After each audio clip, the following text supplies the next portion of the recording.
This is East Carolina Offensive Coordinator Donnie Kirkpatrick. We are talking one of my favorite things, Pirate football, on the Sports Objective.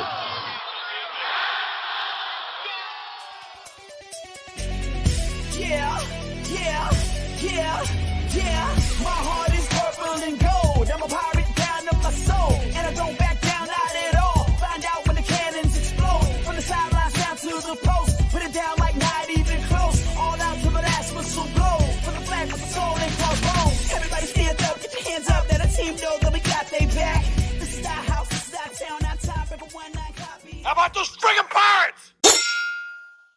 Welcome into the Sports Objective, a very special night as always, and we're going to have a roundtable tonight. If you are those watching or listening live, then you can actually call in tonight. We'll give the phone number in just a little bit, but first, let's bring in Kyle from LaGrange Barber. What's up, dude? How can it always be special every night?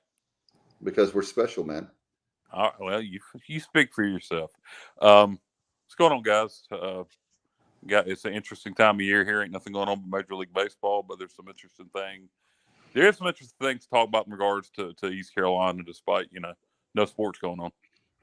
No doubt. Bubba Rosenbaum on the road, back from visiting Matt Semenza. How are you? Doing well. To the Northeast, had the opportunity to attend East Cubs game on Friday night. Red Sox A's on Saturday afternoon, and then do some other things as well. Took in a double header. We were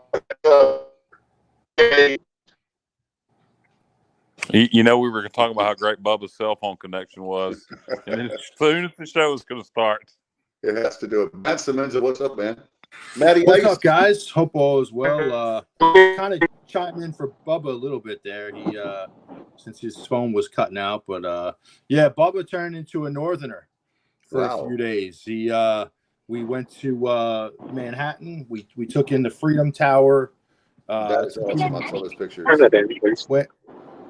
up to the Bronx, took in the Yankees game, and then went to Boston, took in Fenway, and then hit several schools along the way. We took in Boston College, Yale, Harvard, action-packed weekend. So it was a great time. Absolutely. And we just lost Bubba there. The great service. Thanks for everybody tuning in tonight. By the way, and just a little bit, you can call in for the very first time ever on the Sports Objective live calls at 252-290-0375. And we'll get those. That legitimately may have been the first time there had ever been a Bubba on the campus of Yale or Harvard. That would be a great. Hey, we need to find that out. Matt, can you find that out if there's ever been a Bubba to attend Harvard or Yale? I'll certainly check. I mean, that's. I think there might be some validity to that one, unless Bubba Watson was on the scene playing golf anywhere local. But you might be right, Kyle. Bubba, you might be the first person ever in the history of Harvard or Yale to be on campus and be a Bubba on campus. So, and he still don't know. We don't know. But we're going to be talking about tonight. One of the topics, guys, we're going to talk about, all four of us are very passionate about, is, of course, the play-by-play voice. Who will be the next voice? You're not going to replace Jeff Charles. You don't replace a legend, as we said. Unfortunately, we lost Jeff back in February, but it's coming down to the nitty gritty. We'll talk about that, and we can talk generically. There's 5 candidates left. We do know that, and I don't know when I don't know when. Maybe Kyle, you may know, but when they're going to make the announcement. But they do have a big party on Thursday night for the Pirate Sports Radio Network. I don't think they're going to be done with the interview by then. I hear there's going to be an interview every day this week. I don't know if I know there's 5 finalists, and I heard there's interviews all week. So I was assuming that was one every day. I guess there's going to be one day where there's more than one, but so I don't think we'll know Thursday night. My guess would be early next week. Craig says I look like a helicopter pilot. Yep, I'm the pilot of the of the show. It's gonna be an interesting topic because we'll see that I know. Thank you, Craig. 252-290-0375. And if you want to, a new wrinkle to the show, if you will, is we're taking phone calls live, and something we'll be doing that is going to be great during football season. I can't wait for people to call in and talk to Kyle or Matt or whoever they want to talk to. That punk ass that always has a problem with me during the why don't he call in? What you bet we won't hear from him? He won't call in. No, I seriously doubt that. And Matt, Brandon says, "What's up, guys? Haven't heard from Matt in a long time." Brandon, I took my little summer hiatus. Brandon, why don't you call in? You can ask Matt questions down there. Give the number, Dave. Let's go ahead and take calls. 252-290-0375. 252-290-0375. And we have I know we had we had someone who gave a generous donation to the show to help out with the cost of phone calls. So we appreciate that private donation. They wanted to remain anonymous, so we appreciate any help you can do. In fact, there are a lot of people that want to be sponsors. So let's see here if we can get phone calls, people calling in. So we'll do that here in just a second. Hey, if anybody wants to contribute to the podcast, Dave, this is something we've never done this, and a lot of people do this. It costs money to do these podcasts. It ain't free. It's a labor. It's a labor of love. And all right, here, guys. Okay. Well, will we have a caller, or you want me to finish this thought first, Dave? You might want me to let me finish this thought first. Okay. But it's a labor of love, and we particularly Dave and Bubba put a lot of money and time into this, and so if anybody ever wants to donate to the podcast, Dave, what is your PayPal account? I believe it's Richmond David. I'll have to look at that. I know for Venmo but we will have to check out the. We need to get some kind of official way to donate to the podcast. If you want to support it, keep it going. We take sponsorships. Obviously, we try to sell sponsorships, but if anybody ever wants to give to the podcast to keep it going, we are more than happy to take your money. All right, go ahead, Dave. All right, let's see. We got some issues here. I'll have to keep working on. I'll see if I can. I thought we had everything. Technical issues. I thought we had it all worked out here before. This is the inaugural show, so there might be some hiccups. But I mean, to you guys' point, it's going to be pretty awesome during football season. I think, in particular, the fifth quarter show, that we typically do on Sunday nights. It's going to be very interesting to get some live calls in. No doubt, it's going to be a lot of fun, especially when, I'll enjoy it more when we have Pirate victories, no doubt, than the losses. So, most of the time, yeah, but there are times like with the A&T game. Hopefully you don't experience a loss like that. I'm not saying that. Don't get me wrong. I don't want to lose to Gardner Webb, but those kinds of shows are almost therapeutic. Oh my God! You need them. Yeah, no doubt. We'll try to see if we can figure out what's going on with our issue with the phone. And I thought I had it worked out, but we'll. By the way, let's see. Sarah Sanders says, "Shout out to Eastern North Carolina umpire Macon Hammond. Worked the plate at the future All-Star game Saturday and working the home run derby tonight. I did not know that. Thank you, Sarah, for letting us know that. Appreciate you very much." So anyway, we're having some feedback, so we'll keep working on that. We've got I know people trying to call in. We'll try to get to it if I can figure it out. How about that? Brandon wants to know, Kyle, wait and call in after East Carolina upsets Michigan week 1, or he says that. How about that? What did he ask again? No, he says he said, Kyle, I'll wait and call in after East Carolina upsets Michigan week 1. Okay, well, you know what? If that happens, my friend, we'll let you co-host the show. If East Carolina upsets Michigan, Brandon Forbush will be a co-host for one episode of the Sports Objective. Wow, how about that? I'm assuming everybody will be okay. I'm assuming everybody will be okay with that if we upset Michigan.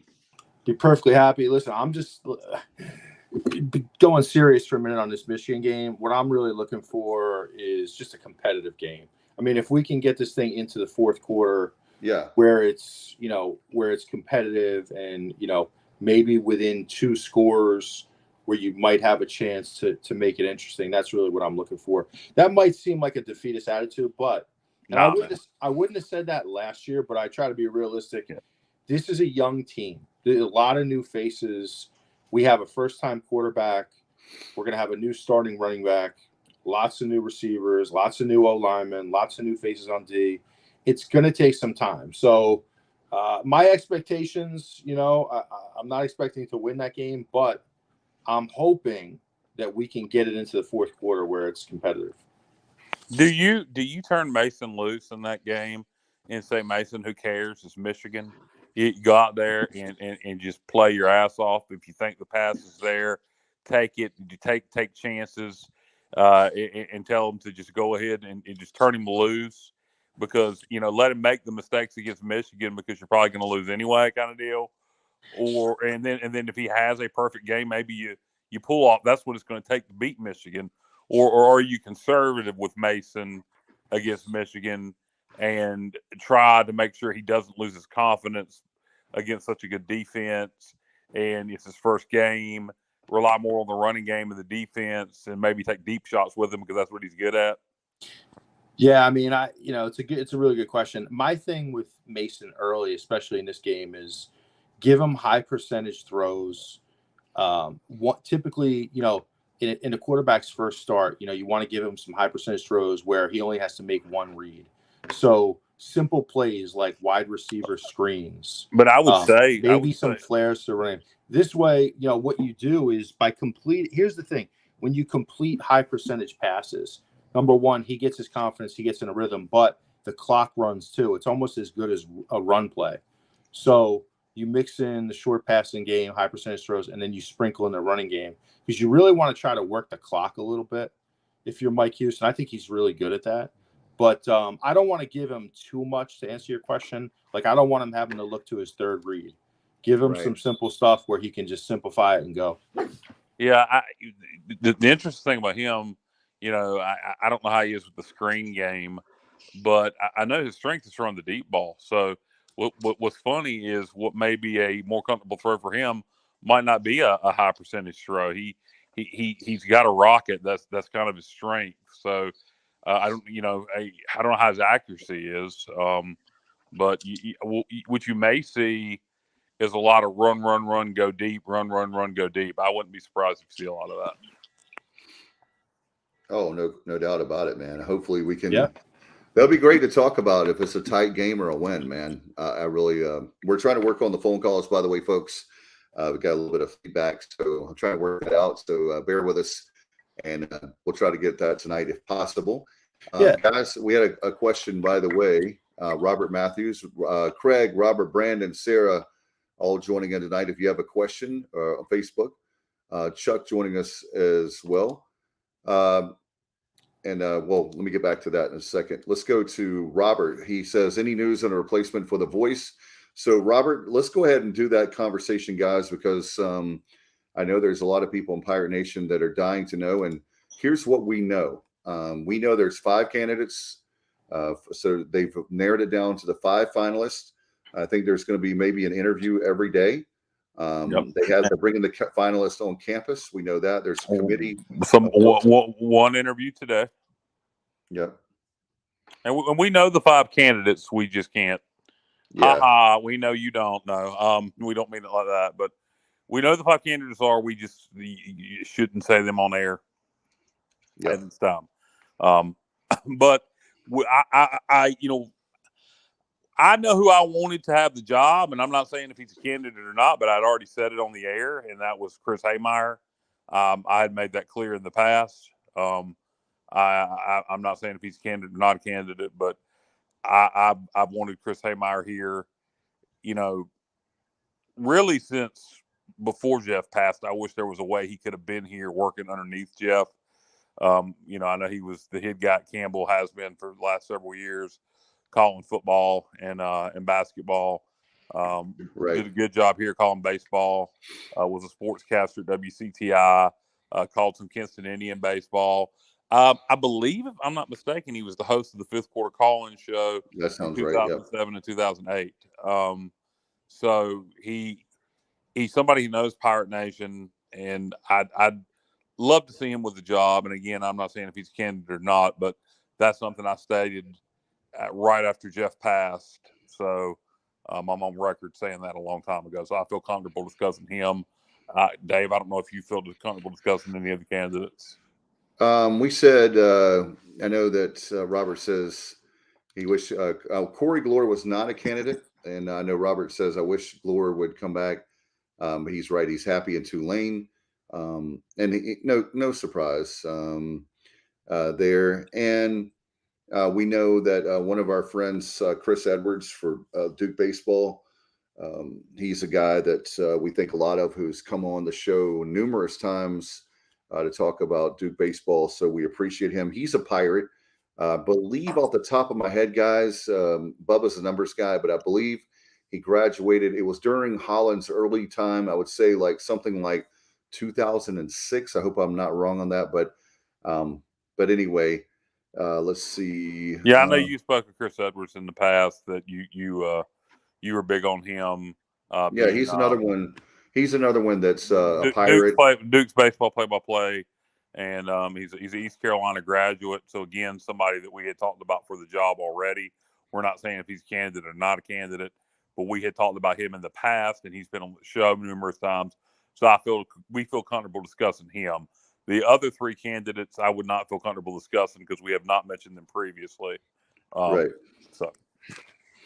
Right. So we can do that. We can, we'll just tell you that that's what's going on. I know there's a party on Thursday night. I don't think they're going to have I don't think they'll have the voice. I don't know this 100%, but my guess is if they're going to do one a day, that they being 5 candidates, and I can do the math, that would mean they would still have them, unless they're doing, like Kyle said early on, by Friday. But who knows? The main thing is, I do think, I will say this, guys, I would like to see I am happy. What I was going to say is that they're taking this very serious, which they should, but they didn't rush it. They are, Dave, and I agree with you 100%. But at the same time, don't overthink it. That's one thing that I would really stress to the committee. Not that they're asking my opinion or care about my opinion, but I'm going to give it. Sometimes I think we have a habit of overthinking things. And sometimes the answer is real simple. The higher is obvious. You don't have to overthink it. Right. So I don't know. Guys, I just hope whoever it is. Sorry, Dave. I had a little. No, you're fine. I just hope whoever it is, I hope it's the type of personality that brings a lot of passion and excitement, not the monotone type voices you can hear out, but somebody who. My big thing is it's got to be somebody who truly loves East Carolina, because if they don't, we're going to see right through them. That's a great point, Matt. And somebody who brings excitement. I just prefer the types of guys that, they're excitable. They bring a passion to it, and hopefully we get the right guy. One thing I will say too, guys, is you make a great point. That's a nice segue for me, Matt.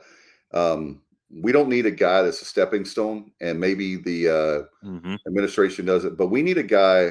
If you're going to replace a legend and they only last a year or two, that's embarrassing.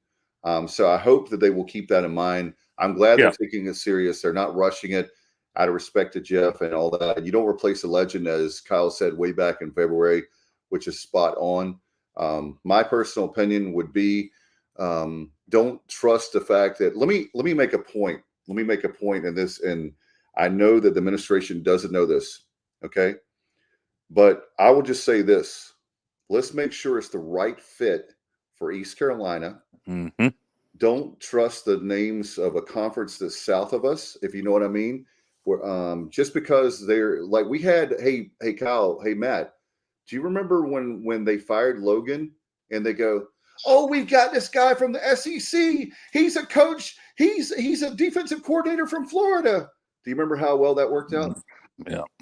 So I agree with you. Just because they come from the SEC or any Power 5 conference for that matter, but we'll particularly say the SEC, don't mean they're the best person for the job or the best fit. Right. You got to remember, and Matt made a tremendous point. If they don't love East Carolina, we will see right through them. And how can you love East Carolina already unless you have some kind of pre-knowledge, predisposal, right, appreciation of it? So I don't think that always has to be the case, but I think when replacing Jeff Charles, it needs to be. You need somebody that truly has a passion already for the Pirates, and and I think that's a good place to leave it. No question. And let's go to football questions here because we wanted to talk about that. The play-by-play voice is very important to us, but that was not the whole intent of the show. We were going to have fun, and we're trying to work out the call situation. Maybe we can get that making it there. Let's see. I had a couple here that there we go. Chuck, thank you so much, Chuck, one of our regulars. Chuck says, will they rotate QBs in the Michigan game? I'll start first. I don't see that happening.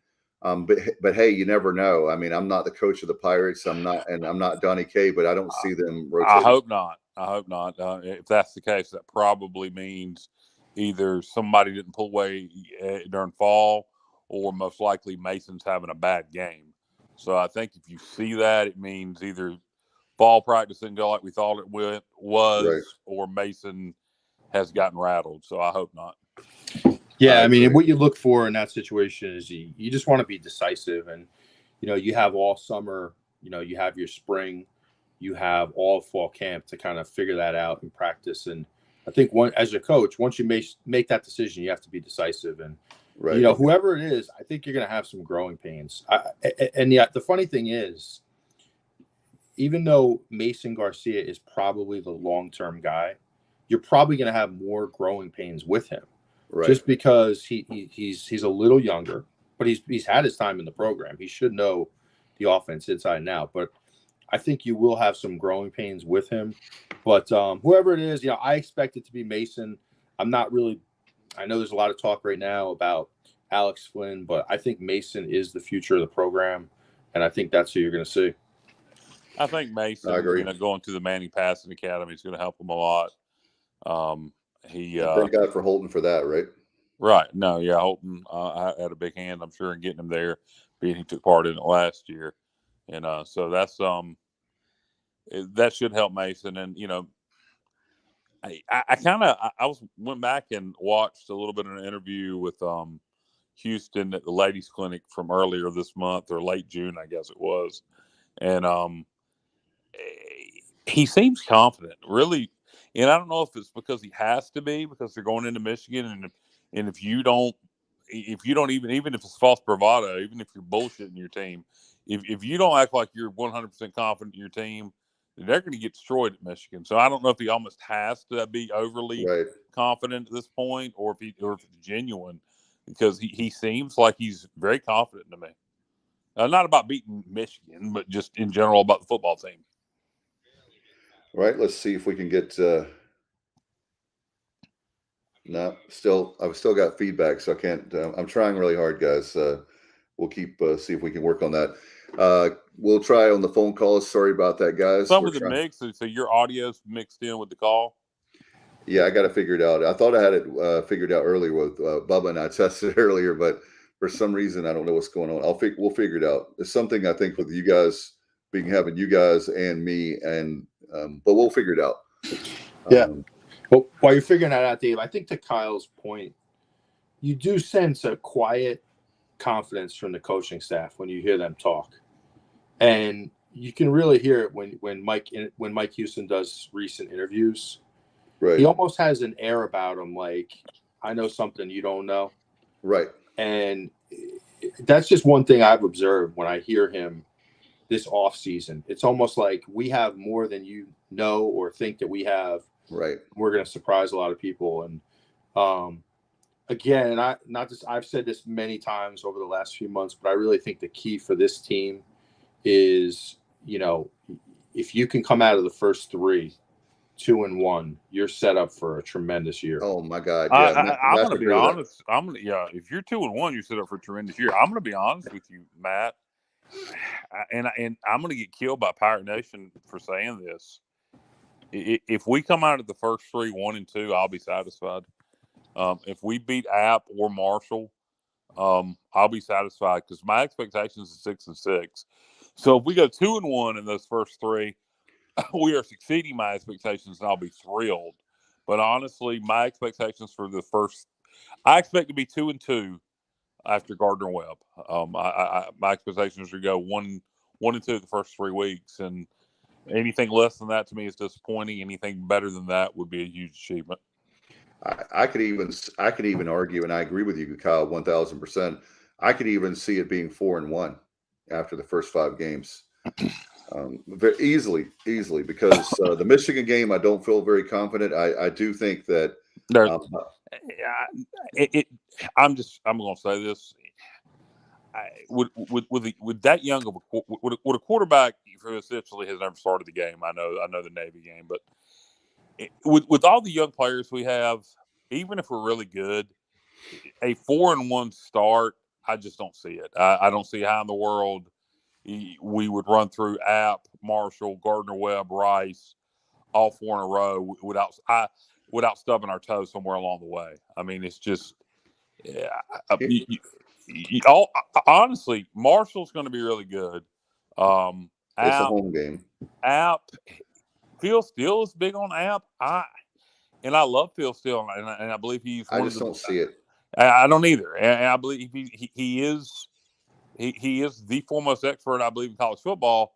But I look at what they have coming back. They have no more coming back than we do, and they only had 4 FBS wins last year. They were 6-6 with 2 wins over FCS opponents. Correct. And so but it's still a tough game. It's still in Boone, and they hadn't lost very many games in Boone over the last 10 years. So, I think, and then hold on, and then Gardner Webb last year they lost all 3 of their FBS opponents, but they almost beat all 3 of them. Go check the scores on all 3. They played 3 FBS games. All 3 were close. They got everybody back, and I'm telling you right now, don't be surprised in week 1 if they don't give Appalachian. They play App week 1, so they're already going to have an FBS opponent under their belt when they play us. So I don't think Gardner Webb's as big of a pushover as people think they are. And then Rice, they got from the transfer portal West Virginia's old quarterback. Mac, do you know what I'm talking about? I do. He's been at I want to say 4 different schools. But still, he's very talented. He's very talented. He's moved around a lot. Can't recall his name off the top of my head, but I'm sure he's going to have a pretty good year there at Rice. And is that JT Daniels? Yep, I believe it is. Yep, that's a good call, Dave. But I'll be very honest. I don't have a lot of respect for Rice's program. If that's a game for me now, hey, we have a history of, we'll occasionally drop games like that, but my big thing is that is when I look at Rice, must win. That is a must win. That is a must win. Well, when you come down and if you're going to be a bowl team, if you're going to be a bowl team, I'm not sure we've ever won at Rice. Somebody check that, but I do not remember us winning a game at Rice. We beat Rice in Greenville several times, but I do not remember us ever winning a game at Rice. Yeah, and you guys know I'm really hard on Charlotte. I put Rice in the same category. Honestly, I was appalled that they were allowed into this conference. They don't bring anything. Honestly, they really don't. Their fan base is horrendous. There'll be 10 people there, right, at that game. It's gonna be reminiscent of UAB 20 years ago, or when we used to go down to play Tulane in the Superdome, and there were 100 people there, and it's just I just don't see what they bring to the conference. I don't think they bring in a market. They don't have a fan base. So that's just not to sound like a broken record, but the idea that we're in the same conference as Rice makes me sick, honestly. Well, we've done it before, so that doesn't bother me. That doesn't bother me as bad as Charlotte, because we've never been in a football. We've never been in a football conference before with Charlotte, and we never should be. And I understand Gilbert's point about trying to make it a rivalry from a regional standpoint, and I believe it will be in basketball and baseball. I honestly, I love being in the same conference with Charlotte in basketball and baseball, just not football. Could we have App as football only in the American and in Charlotte for the other sports? I mean, Marty, I have no interest in Matt. I know you feel even more passionate about it than I do. Yeah, just a few of these ads. You know, the American Conference has really been promoting the new members lately on social media. You've probably seen a lot of those. They featured us as one of their new regional rivalries. Yeah, I mean, it really, in my mind, it just reeks of desperation. Like you're just trying to manufacture something that, at least at this point, it's not there. Hey, hopefully, I hope to be proven wrong. I hope it all works out. This turns out to be a great conference, and we can thrive here. But I'll stay on record and be very consistent about the fact that I do not like the direction they went. I'm not a believer in just adding a Rice because they are in a specific market, even though they have no fan base. Oh, and academics, because that's important. Hey, by the way, Bubba chimes in. 2-2 is our 0-2 at Rice. There you go. So you're correct, Kyle. So, yeah. Okay, we only played twice at Rice. Oh, they were both okay. Once cost us the Eastern Division. Yep. Everybody remembers that game. And the other one, they absolutely blew us out. Ruff's first year. That was one of the low points of ECU football. That day we got blown out at Rice. That was a very low point. I remember that they actually had a pretty good team that year. 62-38 in 2010. Yep. Good Lord. And we lost 18-17 Skip Holtz era 2006. It cost us the East Division. Look, Craig says Bubba got to the library for that free Wi-Fi in record time. So I love you, Craig, man. Oh my goodness. Yeah. So when it comes to that, but what I was saying, guys, I mean, the thing that is crazy is that you can make an argument for. I don't see any way that we beat Michigan, but then the other 4 games, you could argue that you could go 2-2 during that time. You could go you could be 3-2 during that time. You could be 4-1. Yeah, you could be a lot of different things. I think 3-2, 4-1 would be awesome, but I think 3-2 would be a very good start. Honestly, I think if you're 3-2, it sets you up nicely to win 6 or 7 games, maybe even 8. And the bowl win, you get 9. Yeah, I mean, my expectations this year is 6-6, and I know a lot of people. Yeah, I'm sorry. We had a little bit of lag. Chuck says 7-5 Military Bowl, guys. Well, there you go. Since Chuck said it, I'd be happy with it. Playing Boston College for Matt, since Matt I'd be happy with it. And blow them out. Somebody, Yahoo, or Sporting News put out their bowl projections, and they had us playing Syracuse in the Military Bowl. Oh, that would be cool. For what that's worth, which ain't a damn thing.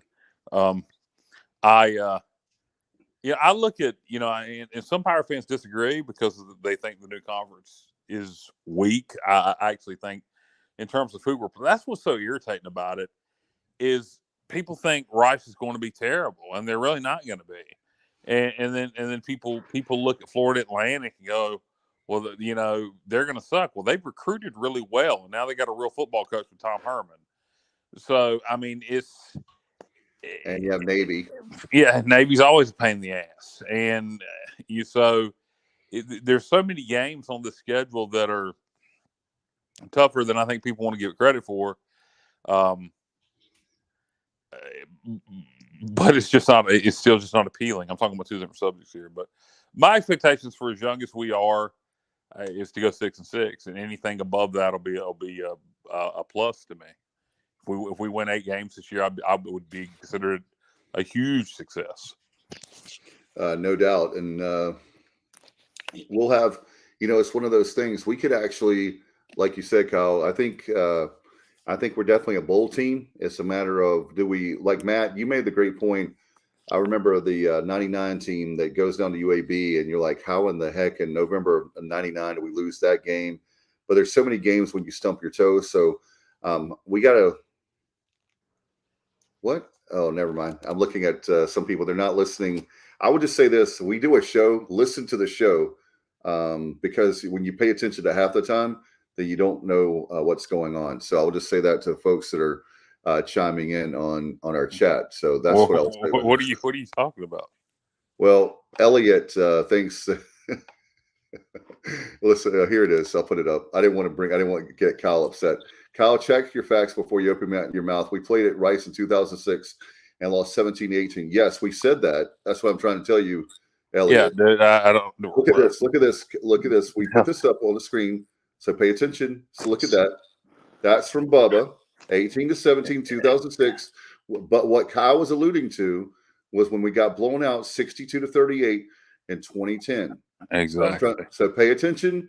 We love you. Thank you for coming, listening, viewing, but pay attention to the show. That's why we're doing the show, is to have a conversation. And he did not say anything about a blowout in 2006. Correct. So Chuck says, can y'all talk about better out-of-conference scheduling in football? Well, the schedule we have right now going forward through 2028. See, we're pretty full through 2028. I don't know if you guys know that or not. Yep. But we're pretty full through 2028. I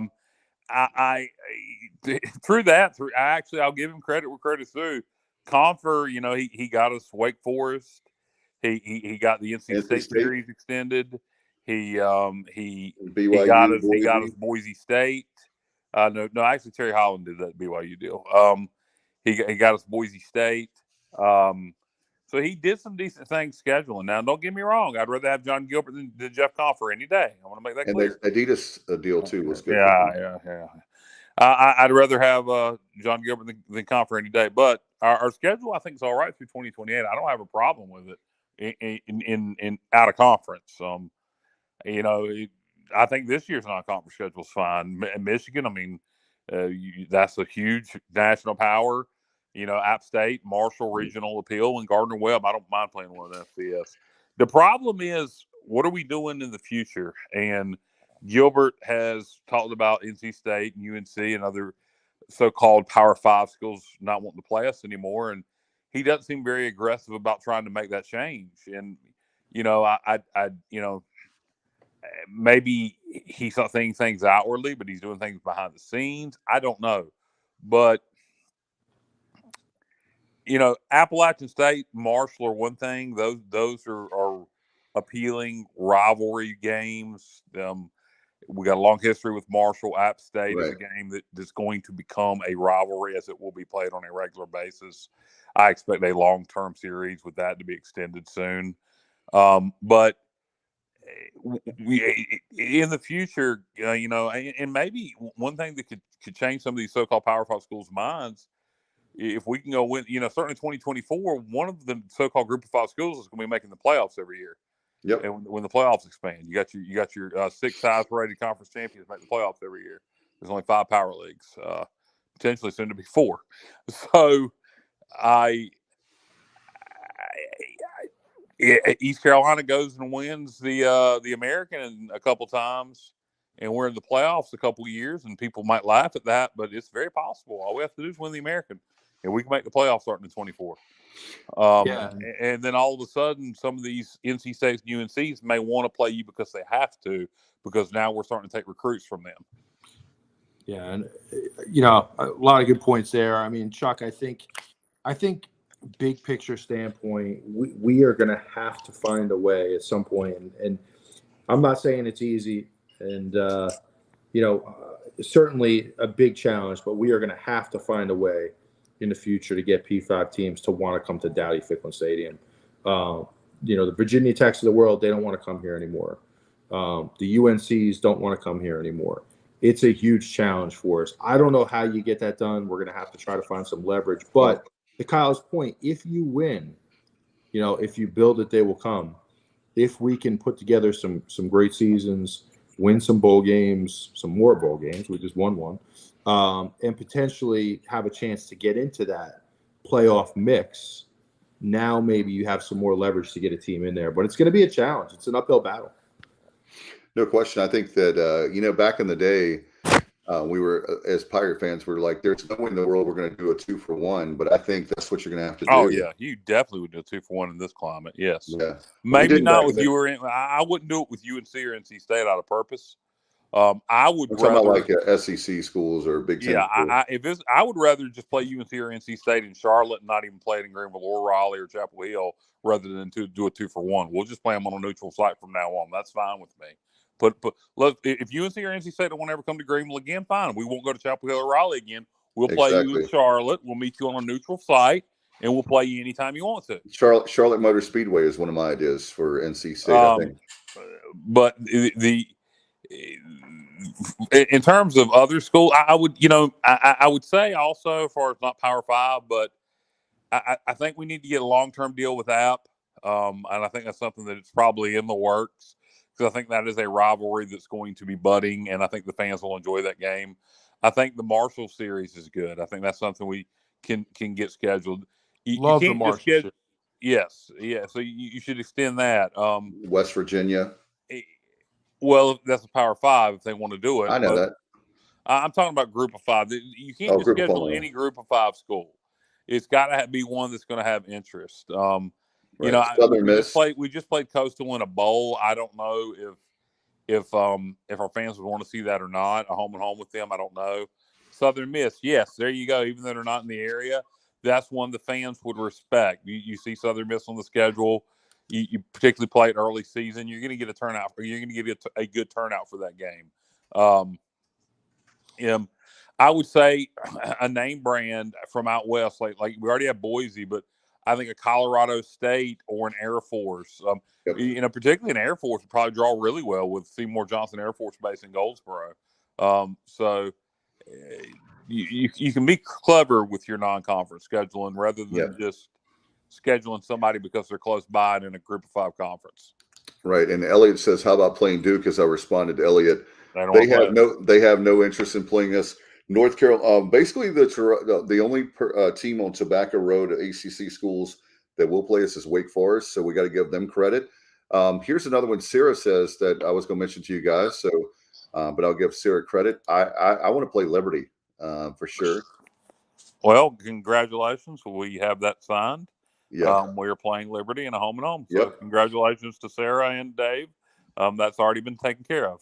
I know. I'm just saying I like that. I know that. I'm just saying my point is that that's the kind of game that we need, especially Liberty should be in that's another school.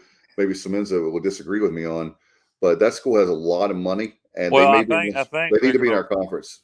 I think they're going to make themselves a nuisance with the money they have.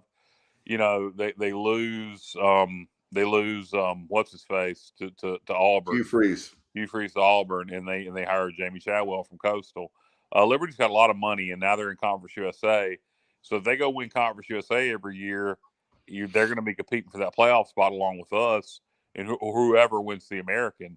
So if Liberty goes and has 10, 11, 12 wins seasons and wins Conference USA on a regular basis, and then they're making the friggin' playoff in this new format, either the American or the Sun Belt's going to have to invite them. So I got a feeling their stay in Conference USA will be very short. Yeah, that's a great call by Sarah. I agree. I think Liberty definitely has some appeal, and we all know it's to win in this era of football, you have to have money, and they definitely have money. And they have an indoor practice facility. The other one, I'd personally like to see us try to work out maybe a home and home would be UConn. I have no problem with UConn back on the schedule. I think that makes sense in a lot of different ways, and we do have some history there. And UConn, hey, even though they haven't been good in football, they do bring a national brand. And they did go to a bowl last year somehow. Somehow. It's one of the best. Jim Moore Jr., one of the best coaching jobs I've seen in recent memory. And if you look at it on paper, you still don't know how they went to a bowl. If you look at their statistics, it's unbelievable. It is, but they, to my point, they do bring the national brand because of basketball, obviously, but, it's a team that does have some name recognition. So, I'd like to see that series continued. And I think that's one we could get done. And Matt that's also a realistic option. Matt lives in Connecticut. And that too. I'm a little biased on that one, It gives me a chance to see the Pirates. But I think that's a realistic one. Like some of these you look at. Oh, sure, sure. It's definitely realistic. But I mean, I don't know. Here's why I'm going to disagree with you that in a little bit, Matt. I don't know that our fans give two craps about playing UConn. We don't recruit the Northeast really much at all anymore. We wouldn't have Semenza if we hadn't done that before. That pipeline. Yeah, I know. I'm not saying we shouldn't. I'm just saying we don't. So right. I really don't know. I really don't know that. I don't see the benefit. I wouldn't have a problem with it because I can't stand UConn, so I like beating them. Even when they're terrible, I always love beating them because I just can't stand the school. They're very arrogant. Yes, I picture them as a UNC, a blue blood, nose stuck up in the air type place. So I hate them. So I like playing them from that standpoint because I don't like them and I like beating them. So I wouldn't have a problem with it. That would be an interesting poll for Pirate Nation. Would you like to see us schedule a non-conference series with UConn and see what? I'd be interested to see if the A's or Nays would have that, and I think that would be a good gauge on whether we should do the series or not. That's a really good question, actually. No question, and not only that, but if you look at we're talking about the ACC schools, and Matt, by the way, playing like a South Carolina, there's a lot of regional schools. I know that Elliot said it would be awesome if we played Clemson, but Clemson's not coming to Dowdy-Ficklin, unfortunately. No, I'm assuming he means a bye game. Yeah. And the thing about doing a bye game with Clemson, and the reason we really can't do it with any ACC school, is because then UNC or NC State can point and go, well, if they're going to do a bye game in Clemson, why can't they do a bye game with us?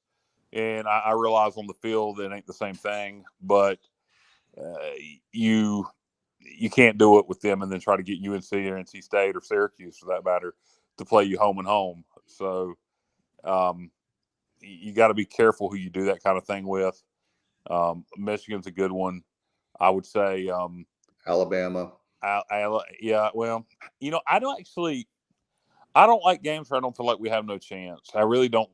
And I wouldn't normally put Michigan in that stance, but they're really good and we're really young.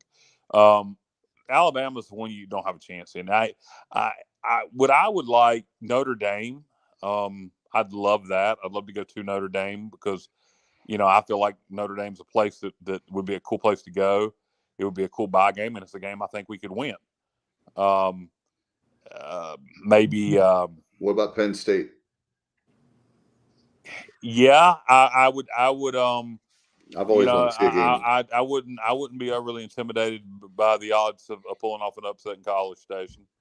Or Happy Valley. Happy Valley. Jesus Christ. Texas A&M. App State went up to Happy Valley probably. It must have been 4 years ago now, and I want to say that game went into overtime, and they almost won it. Yeah, I remember that.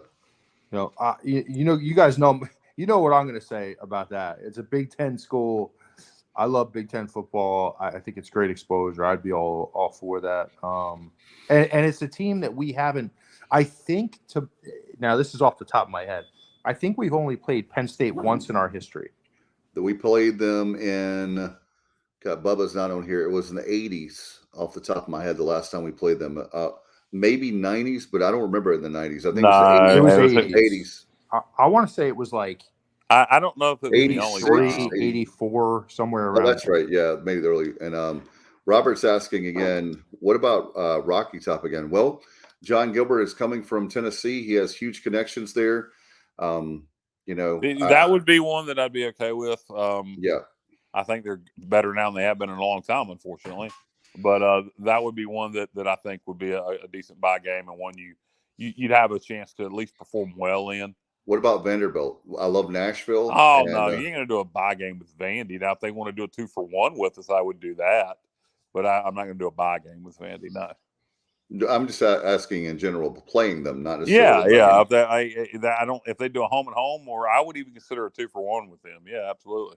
Like the Mississippi schools, both of them. I think the SEC, the brand is so big, even though Vanderbilt is the shits in football, and somebody right now is gasping at the idea of doing a 2-for-1 with them. The fact is, the SEC doesn't have to do home and homes with Group of 5 schools, or even most Power 5 schools anymore. So if Vandy, just because of that SEC brand name, if you beat Vandy in football, you got to win over an SEC opponent. So yeah, I would do a 2-for-1 with them. Yeah, and the fact is, we just don't have any leverage anymore in this environment of college football. We don't have the leverage, so sometimes you have to take what you can get, and even though it's probably not the most appealing thing, sometimes I wouldn't turn my nose up at playing Vandy. No, not like I said, not even a 2-for-1. Yeah. And Brandon's asking, what about a home and home with James Madison or Georgia Southern? Yeah, I pondered that JMU thing. They have a really good fan base. I don't know. I don't know how much our fans would care about home and home with James Madison. I think the James Madison fans would love it, and I think they would travel well here. So we'd sell a lot of tickets to that game. It's beautiful up there, though. Yeah, Harrisonburg. Yeah, and I just don't think it is a good trip for our fans in terms of that. That it's Virginia mountains and it's a relatively close trip. I just don't know how much our fans would be interested in it. So I'm going to say maybe on James Madison, maybe not. Georgia Southern, I respect their program. In Statesboro, I like it. I personally would like a home and home with Georgia Southern. I think it would be fun. I don't know how many of our other fans would feel that way. That's another one that I would like to see a poll on. Would you like to see a home and home with Georgia Southern? That would be with like the UConn thing. I think where the UConn series is really appealing to Matt, not to me. The Georgia Southern series is really appealing to me, but I don't know how many East Carolina fans would give a crap about playing Georgia Southern. And our good friend JR, thank you, Johnny Robertson. He said Penn State beat the Pirates 17-10 in 1985. Our good friend Kevin Walker, KK, that sponsors the playback. I appreciate him. L&K Custom Homes. He was on that team. He graduated in 85, and then 42-17 in 1986. So there you go. In fact, that's my time, guys. When I became a Pirate in 86, the slogan was, "We're going after the best." That's why I have a really hard time with FCS and opponents that really don't help us. That's my, Well, here's the thing about it, Dave. The Group of 5 school, if you will, that's going to make the playoff is going to be the one who wins their conference and has the closest record to going undefeated. So if everybody else is playing one FCS and we're not, then we're giving ourselves one more harder game than everybody else. That's not going to help us. If you beat Georgia Southern, for example, it's not going to look any more impressive to the average person than if you beat Gardner Webb. I hate to say that, but it's the truth. So that's why I would say I don't mind one FCS, particularly in the playoff era. Now, if schools quit doing it, we would have to too, because then we'd be at a disadvantage. But as long as the other so-called Group of 5 schools are doing it, then I think you're putting yourself at a disadvantage if you don't do it. Because as long as you got a coach that's capable of winning those games, now if you go get upset in a couple of them, like we did, we lost to A&T. And James Madison. Yeah. What you call that? 17. Yeah. By our current head coach. Yeah. I did call. You know what? I forgot I called that upset before the game. I called it after the Temple game. Yes, you're right. I called it after the Temple game at the end of the 2016 season. I said, guys, I guarantee you Mike Houston and James Madison is going to come in here and beat us next year to start the season. You're right. I sure did. Thanks, Dave. I don't often toot my own horn, but when you do it, toot toot. But anyway, we got off on a tangent there, but I don't know what we were talking about prior to that, so I'll default back to one of you guys. No. I want to give Johnny Robertson some props for a second. Johnny always chimes in with like these. He always has these stats. Does Johnny know these stats off the top of his head? Him and Bubba are. I mean, amazing, I'm impressed. Like, yeah, well, I shouldn't have said idiot savants. They're just savants. Well, the funny thing about Bubba knows more about the football games that I actually played in than I do. I mean, it's unbelievable. I mean, he's like a walking encyclopedia. So yeah, I could probably tell you the scores closer. I wonder. Well, we should do like the scores from the '97 season to see who gets it close, me or Matt. Oh my God, You'd probably win. You'd probably win. Trying to forget that season in particular. So that's no question. Hey guys, I do have a question for you guys. I'm gonna throw out to both of you because we're in the month of July now. Do you guys predict in the next couple weeks, maybe a month? Do you guys something we talk about? I was told, you hear about the talking heads. There are going to be some potential realignment in July, and here we are, July the 10th. We're doing the show live, almost July 11th, later start than we normally have, but. Do you guys predict any kind of movement, Pac-12, Big 12 kind of expansion and loss of teams, or what do you think's going? Or is it going to be status quo? I think if it's going to happen this year, it's going to happen in the next 4 weeks. Right. So my guess is yes, that there will be some movement involving the Big 10 and Pac-12, and then that would maybe send a chain reaction to the Big 12 and Pac-12. But I think you probably see movement involving a lot of people think it's going to be Pac-12 to Big 12. I think it's going to be the Pac-12 to Big 10 first. I think it's going to be Oregon, Washington. What's going on with San Diego State? That's what I was getting ready to. That's what I was setting. Have they resolved things with the Mountain West? Well, here's what's crazy about this whole thing. And I'm gonna have to jump off here soon, guys. Okay. What happened was I think that San Diego State loves the idea of going to the Pac-12, right? The problem is the Pac-12 is not ready to invite them, and so they were very premature to say we're leaving the conference, and so all of a sudden now, I don't know why the Pac-12 would be premature to invite them. Or maybe there's a misunderstanding. Unless the conference just isn't going to survive, it's going to dissolve. Because who else are they going to invite? They're losing two of their biggest media markets. They need to replace it with something. Who else are they going to invite? I mean, I would think the two most appealing schools right now to the Pac-12, I would think, would be San Diego State and SMU. Who else are they going to get? So that's if they don't get completely gutted. Yeah. So I don't know. San Diego, the Mountain West told San Diego State that you're out. You pack your shit and leave. You said you were leaving, and so it'll be interesting to see if they actually force them to stand by what they said that they were leaving, or if they let them stay in the league. Well, here's what they're what they're doing, Kyle. Now is the fact that they said we're going bye, and so San Diego State they are actually. I mean, excuse me, not San Diego State. The Mountain West Conference they're now saying. The commissioner now, okay, well, you said you're going, so they want the exit fee. Yeah. I forgot the dollar amount, and you could stay in the league, but we want the exit fee, which makes, I mean, I don't know how that works out. If I'm Mike Oresco, man, I know they were, 2013 when Boise and San Diego State were coming to the Big East and American, during that transition. You got to have one more to go with them at least. So, yeah. And that's why I don't know if you'd get anybody that would want to jump to the American right now. But I wouldn't take San Diego State maybe I would.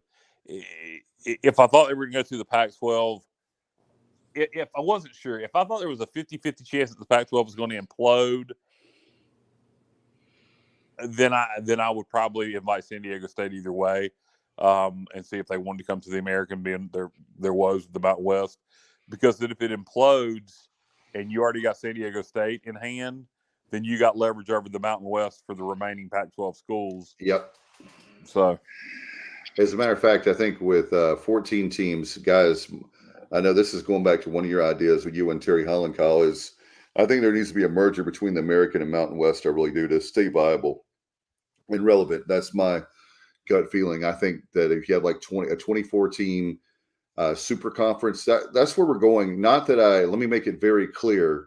That's not what I want, but what I want and what's happening most of the time are two different things. And I think the super conference between those two leagues, making one league out of that would be the way that we can stay relevant and have a really good shot of maybe a playoff team or two in the current, well, not the current, but the. Well, I mean, you have a good shot at it anyway. If you combine those two leagues, and you probably the winner of that league would be the playoff team every year. I mean, you can't convince me the winner of those two leagues together wouldn't be the playoff team over anybody else. So, in Sunbelt Mountain West, Sunbelt MAC Conference USA at that point.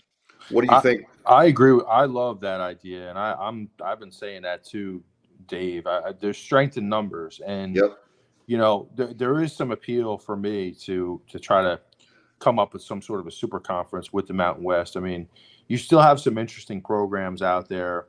Boise obviously, State, San Jose State. You think about the football. How about the football and the basketball? Colorado State. Yep. Yeah. I mean, I think there's definitely some appeal to that. And like I said, there's strength in numbers. I just don't think, you just can't. This is just my opinion. Mike Oresco forgot more than I know, I'm sure. But, I don't think you can sit back right now. I think you have to be sort of on the offensive. And I love that idea personally.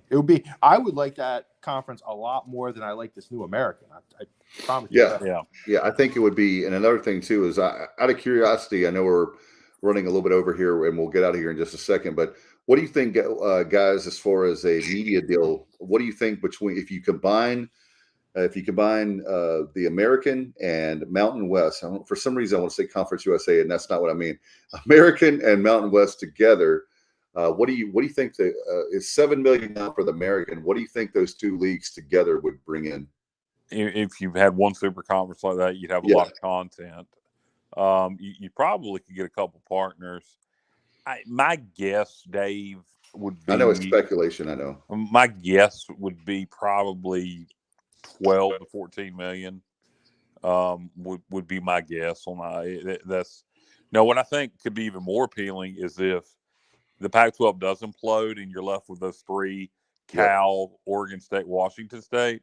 And you add those three to our 14, and then you take San Diego State, Boise State, Air Force from the Mountain West. What about your team, Colorado State? Well, Air Force, I would take Air Force over Colorado State because of Navy. Right. So then you have a 20-team super conference with some Pac-12 schools in there. Now, I think that league could get a 15 to 20 million type deal per school. Because that's what I'm looking at, the dollar. Because Matt is the smartest guy. You're the businessman up here.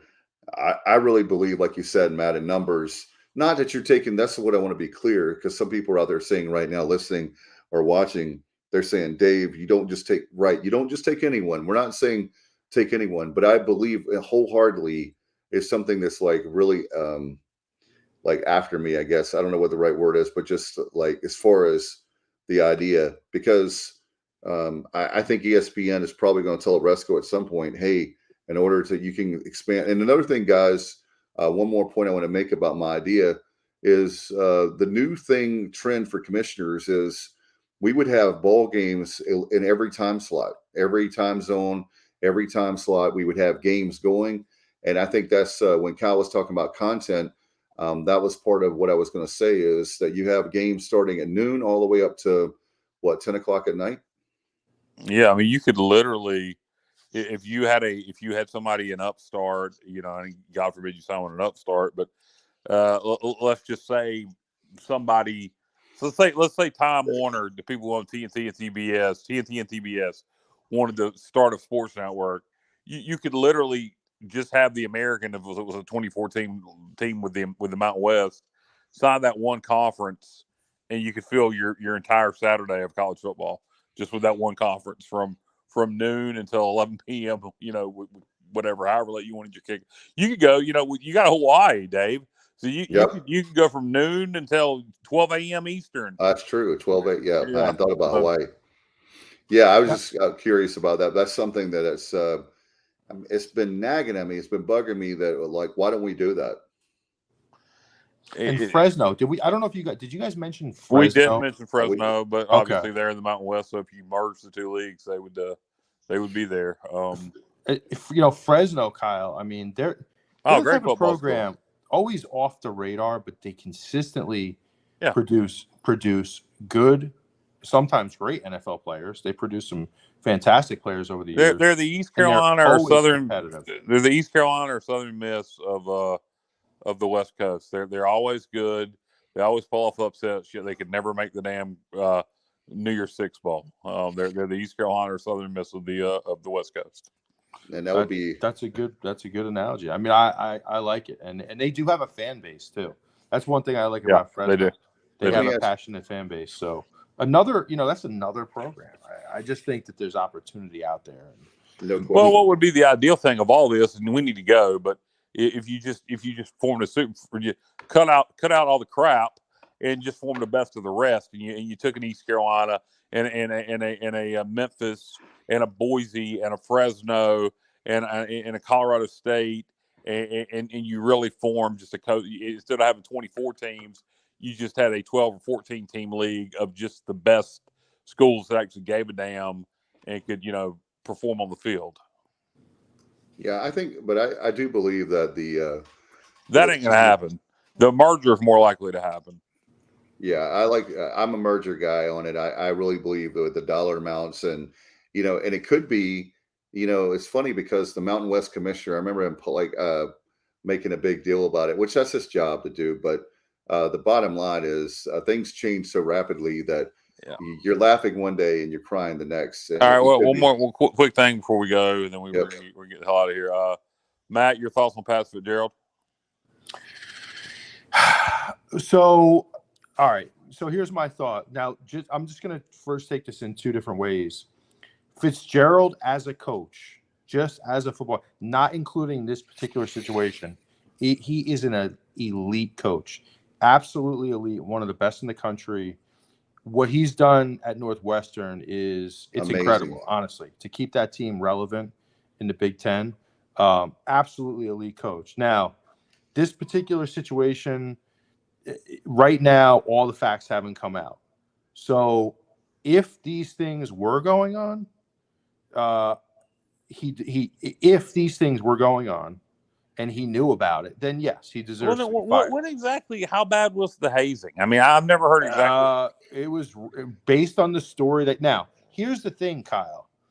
We don't know all the facts yet, but based on what some of these players are saying, that there were some things going on in that locker room that were Sandusky-esque, sexual things in nature that were completely inappropriate. If to use the technical terms, sodomizing someone as hazing. Google running. Apparently, they were up to something called running. I don't know what that is. Check it out. I mean, I don't know enough about it to expand on it. But here's the thing: if some of those things were going on and he knew about it, yeah, he deserves to be fired. But anybody can say anything in this day and age, right? And there's always an overreaction just to say, "Hey, we're just going to go fire somebody." So I just have to wait till all the facts come out. It's a really tough situation. If those things are true, I don't know what the hell's wrong with those players. I mean, what in the hell? Exactly. Yeah. If those players were involved in those things, I mean, what in the world is wrong with these players? I just find it hard to believe. I've never, I can't imagine being in that situation. I mean, it's unbelievable.